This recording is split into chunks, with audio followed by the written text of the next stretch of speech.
Hey, Drive Tribe, Migz here again with Frank DiPaola. Frank, you have a book that you want to show us that you're working on. Is that right? I do, Chris. Let me tell you a little bit about myself. I'm Sicilian and from New York. I like cars and I like guns. So you know what? It was either the cops or the mafia.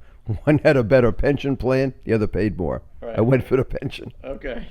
Perfect. Well, show us your book. What's the name of your book? Okay, I've written an autobiography, From Hell to Hail Mary, a cop story. The book is really an epiphany story. My epiphany and my faith transformed into epiphany for thousands of hardcore gang members and at-risk youth in LA. And it's probably one of the greatest things I've ever done. You know, it was interesting. I used to work undercover narcotics when I had hair, and my street name was Frank DiPaolo. And I thought that was the ultimate. But you know what? Working with these kids, transforming lives, transforming souls, and many of these kids probably would have shot me when I first met them. Kids I arrested ended up becoming like a son to me. Well, let's talk about that. It's very interesting. You can see generation-wise that, value system has changed. You know, a lot of it, Chris, is the breakdown of the family. And, the breakdown of the family, God-based morality. You know, growing up, we learned, hey, if you didn't do the right thing, you're going to go to hell. We learned the commandments. We learned respect each other, the golden rule, do unto others. Kids don't get that today. Here we are in a gritty roll call room of a downtown LA police station. What are we doing? We're giving these kids the 10 Commandments. You know, I had one group of hardcore gang members, and we were being filmed by 2020 that one time.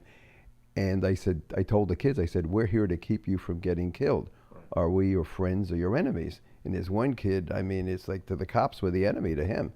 But you know what? I reached out my hand and he shook it. You know, I told him, I said, what I do, we do out of love. And one kid tells me, well, you don't even know my name. What do you mean you do it out of love? It's interesting. A lot of people haven't had the proper guidance. And I think sometimes when you see the way that the system is now, handcuffing somebody and putting them in jail, sometimes you have to do that for obvious reasons. But at the same time, if there was an alternate way to tell them what the right way is and have a program out there where they can be part of their community, because I think there's no more community, to be honest with you. Well, you know, you're absolutely right.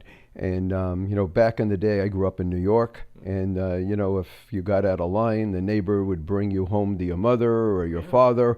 Or if the parents were gone, you can go to the neighbor's house. Today, you don't have that sense of community. Here we are, a police department, which in many respects was known for being militaristic. What are we doing? We're going into people's neighborhoods. We're actually eradicating graffiti. We're cleaning up the neighborhood. And then what are we doing? We're trying to rehabilitate the kids.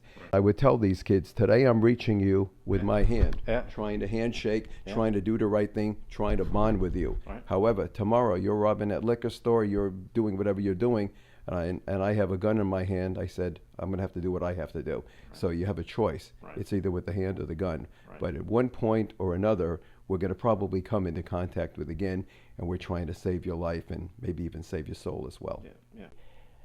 If you can teach them how to create, such as maybe their own car show or something like that, where they learn the ins and outs of something, they're focusing their time on that, be it a hobby or a business, then it's not on doing things that they shouldn't be doing, Well, it's interesting you brought that up, because actually we established the first LAPD car show at the police academy in 1996. Yeah. And we brought gang members, people that I had arrested, people who hated cops. And what did we do? We're breaking down, the cars are breaking down barriers. We're looking at the cars. We're working on the cars. I had the kids help me detail the car. And they go, and one kid said, hey, DiPaolo, for a cop, you're not too bad, And again, this was a guy that, Right. really, when we met, it was not based on terms of endearment, Sure. to say the least. Sure. We met, and throwing handcuffs on a kid is a lot different than having him help me detail a car. Right. So again, we're all human beings, and we're all here to, work with each other, and that's what it's all about. Great. So where can we find this book? Okay, the book is From Hell to Hail Mary, a cop story, and it's on Amazon. Perfect. Thank you. Thank you so much for sharing that with us. We'll take a look at that, and I'll post a link after the video below, so you can click in and purchase the book. Thanks, guys. Thank you again. Thank you, Chris.